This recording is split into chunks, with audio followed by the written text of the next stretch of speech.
So, part two of the webinar on how to get your um, perfect job, the job you really aspire to in 90 days.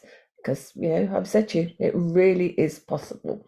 I've had lots of people do it, and I'm sure that you could too with some really good planning and commitment. So, in this session, I want to talk about being visible. And that's something that a lot of us don't really aspire to. It's much easier to hide away than it is to get out there and be visible, whether that be in our organisation or whether that be in the wider world. And I'm going to cover both of those areas. We often hear, and this expression always makes me smile when I'm in a client meeting, about people are our greatest asset. Well, yeah, they are. However, we all know that when the tough decisions come or things change, they're also the disposable asset. And over my long career, I've seen heroes fall from very high places. And so that's why, the value of doing your career review every 3 to 6 months should always be there as part of your kit bag of tools that you use as you grow and develop your career, however senior you are. I work with very senior execs, and a lot of them are very savvy about looking after their career. They look after it as part of their portfolio. So, because when external forces come to play, organisations have to make tough decisions, and you might be one of their greatest assets last week, but next week that might not be the case if there's a really big change about to come. So, sorry to start with that negativity, but there we are. So, when that happens, we all tend to move into survival mode. It's like battling a storm whilst trying to work as normal, but also not really wanting to take risks. And so there are some things that you can do that help you to be ready for those times and to deal with those times if they come unexpectedly. And in my journal, which some of you might have seen, I've got a journal called "Would You Put a Stamp on It?" One of the sections is about personal branding, and I love the quote and the work actually of Tom Peters from Fast Company, and he says we all need to be the CEO of our own company. So me incorporated, me limited, whatever you want it to be, and the most important job of that is to be the head marketeer for yourself. I've already talked a little bit about the importance of that, and this visibility element is where that really comes into play. So, a note of caution: it's not a permission to become a self-promotion machine, running out there telling everyone how great you are. There has to be some facts to it, and there has to be some work going to your personal branding, and what the meaning of Me Inc. or Me Limited is going to be. And the me limiteds, the people that I meet that are really, really successful at this, are people that they never really sit back on their laurels and just accept what they've got. They're pretty much avid learners. You see them in the groups, you see them reading books, you see them talking to each other, you see them constantly wanting to improve themselves and continue their education. They want to stay current, want to stretch their mind, and always be networking and be an exceptional performer. And truly, those things can stand you in incredibly good stead when it comes to moving your career forward to the next stage, whether that be internal promotion or whether it be looking for something externally that you want to make a big move to. The thing that I always like to talk to my clients about is you are not defined by your job title and you are not confined by your job description. So let's go over that again. You are not defined by your job title and you are not confined by your job description. You are a brand. So I want you to look at the workbook and start to think about the things that make you a brand. And some of this work might be completely new to you, and that's okay. Book a call and come and talk to me about it. It's a free discovery call. You're very welcome to come and have a chat. Because I frequently meet high achievers who've enjoyed huge success in their career, but actually can't articulate their personal brand. And that brings them to a stumbling point when trying to move ahead to the next level. So to actually understand your personal brand, the first thing that you need to do is understand how you are viewed by other people. So open the notebook, open the workbook, whatever it is you've got in front of you, to get scribbling in, and think about if you were to ask 5 or 6 people that work with you regularly, so your manager, your clients, your colleagues, peers, what would they say about you? Use the empty chair technique. Imagine that you're sitting opposite them and you're having a 360 conversation about what they would say about you. What are you known for? How well do you know yourself? Do you ever think about that? And I mean in a positive way. Yes, we all have got self-improvement opportunities, but what are you actually known for? Do people rely on you for anything specific? When something happens, do they say, oh, go and talk to so-and-so, go and talk to him. He always knows what to do, or she's always got a network that knows how to solve that. Now, what are you known for? And how, and what are those specifics that you're known for? That's all part of your brand. If you weren't in the room, what do people say about you? And also, what feedback have you had in the past from those people? A lot of organisations do some really great 360 work. What feedback have you had? Go back into those folders and files that you've got stored somewhere deep in your laptop and see what people said. That's all part of getting down things and elements about your personal brand. Then I want you to think about your social presence. And, people do worry about this. It starts, first of all, with making sure you've got an email address that you're happy for organisations to see. But go out there and take some time just to review your social presence. Google yourself. I'd suggest using an incognito browser. It's really easy to do. And Google your name, Google your past, see what comes up. You might be surprised. But, what would a stranger see on your social media platform? I mean, did you know that for LinkedIn, if someone Googles you, whether they're on LinkedIn or not, they can still see your profile and your presence?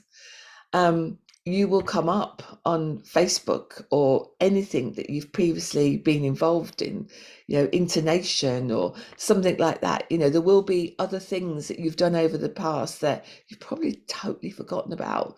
And, what did you have on there? What did it say about you? Are there any surprises? Are there things you want to take off? So remember, I think it's rare for organisations to use social platforms to help inform their decision making, but I do know it's happened. And that's very frustrating, because I firmly believe that organisations should look at the person, do a really great interview process, and decide on that, not on what you wrote on your Facebook 15 years ago. But hey, it can be.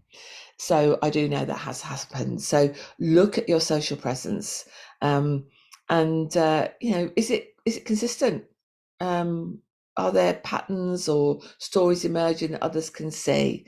All of this is going into that personal brand. So capture it and record it.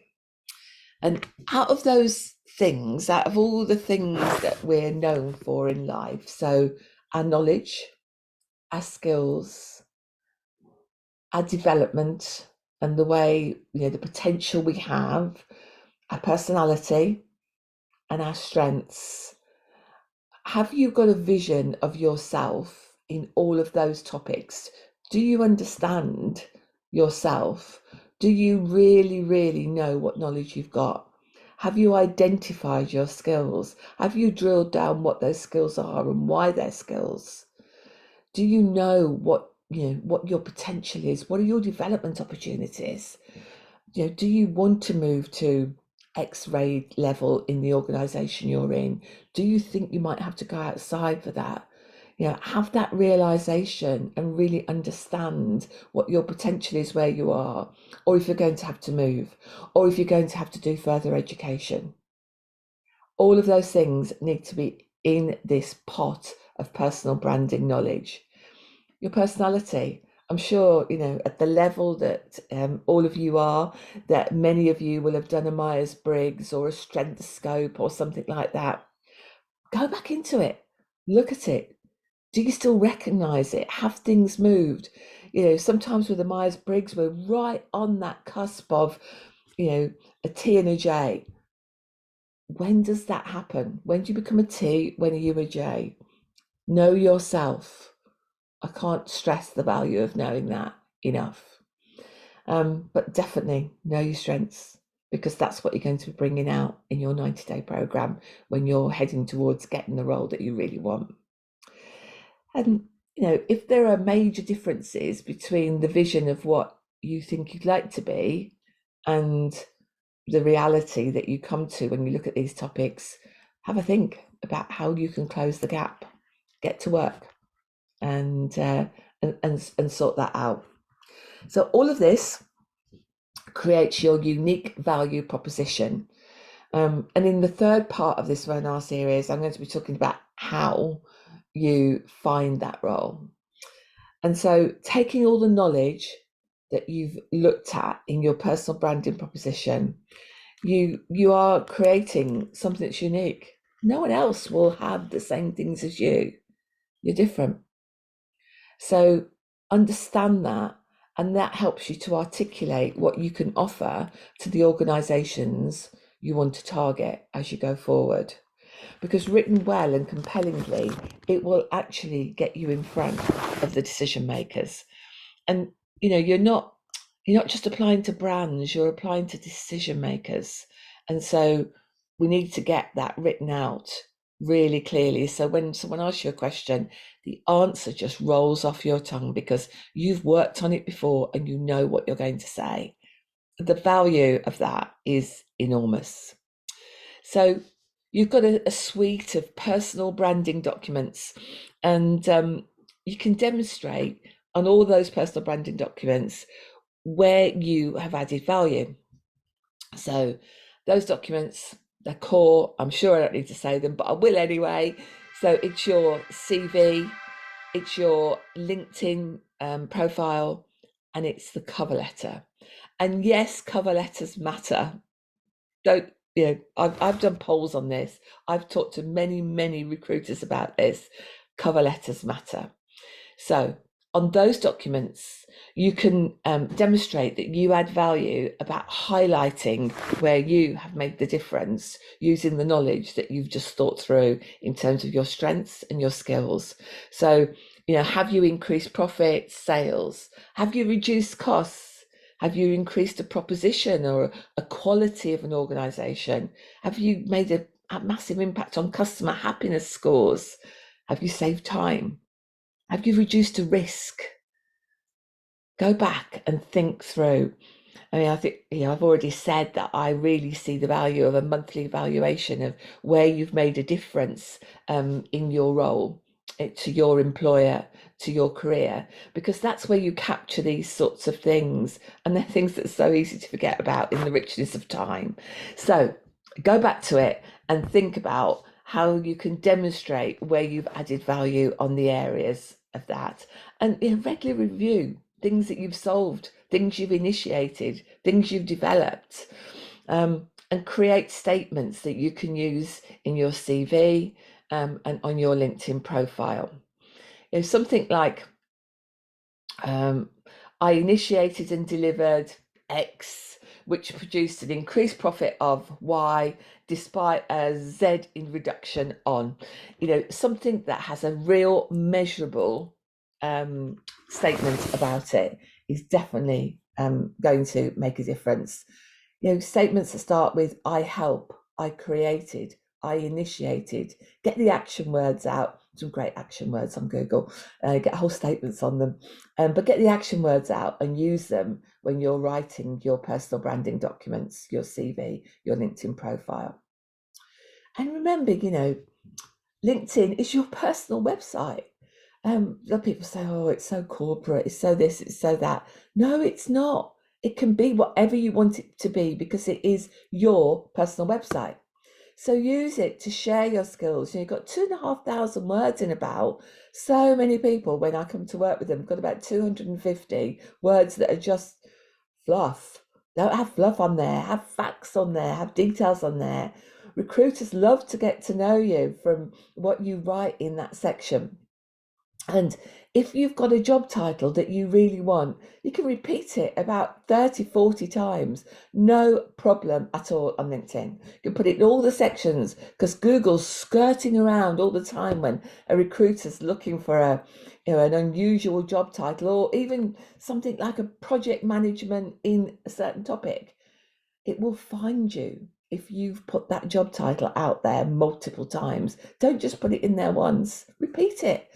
I was talking to somebody the other day, they've got their job title 60 times on their LinkedIn profile. And when I read it, I was not aware of it at all. It didn't hit me between the eyes as being there too much. Just say it. That's fine. So, you are interacting with brands, you're interacting with decision makers on your LinkedIn profile. Every time you comment on something, if somebody thinks, oh, that was interesting, I wonder who that is. Go and make sure you've optimized it. Follow LinkedIn news. Interact with the topics on LinkedIn news. Some of the stuff on there is absolutely phenomenal. And you really can learn, and it comes back to that personal growth piece. Keep your mind moving. And LinkedIn news is a great way to interact, get known, get seen. Your CV, craft it to each role, never use a stored CV, and make sure if you're applying for jobs, you've got a 70% match to what that role is and what you want. Always evaluate on your CV. Cover letters, yes, crafted, designed to the role. Make you stand out. This is your purpose, and make them personal to the decision maker that you're writing to, not just a generic one to the organisation. Get their attention with that opening line. Do you need someone? Does your project need? Would you like to? And look for yes answers to these questions, and formulate your letter around that. And again, come and talk to me if you're not sure how to do it. Really happy to have a 20-minute chat and help you with that. Go back to that social presence. I've talked about it. Will a stranger looking at it get a clear picture of who you are, what you're about? Your visibility. Who are you? Who are you talking with? Where are you acting professionally? Are you at conferences? Are you talking on threads? Are you meeting people? Are you putting yourself out there as a speaker? And your professional identity. Right at the beginning of this sort of section, I talked about what are you known for? Know what you're known for and make sure you've built that in as a positive, or you've addressed it if you think there's some opportunities that you can, improve it. A lot of the topics about branding, I've got a free download on my website, and I've popped the details of that in the chat here, so that you can go along and have a look at that and download it. There's a webinar, there's some slides, there's some information on there that you would probably find useful as you're going through this worksheet. And the other thing I'd say is that if you're short of time, or you're not sure where to go, there are some fantastic experts out there for CV support, LinkedIn support.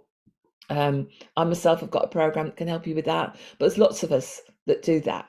It is probably worth thinking about investing in an expert if you're not sure where to go. So, you need to optimize your own value.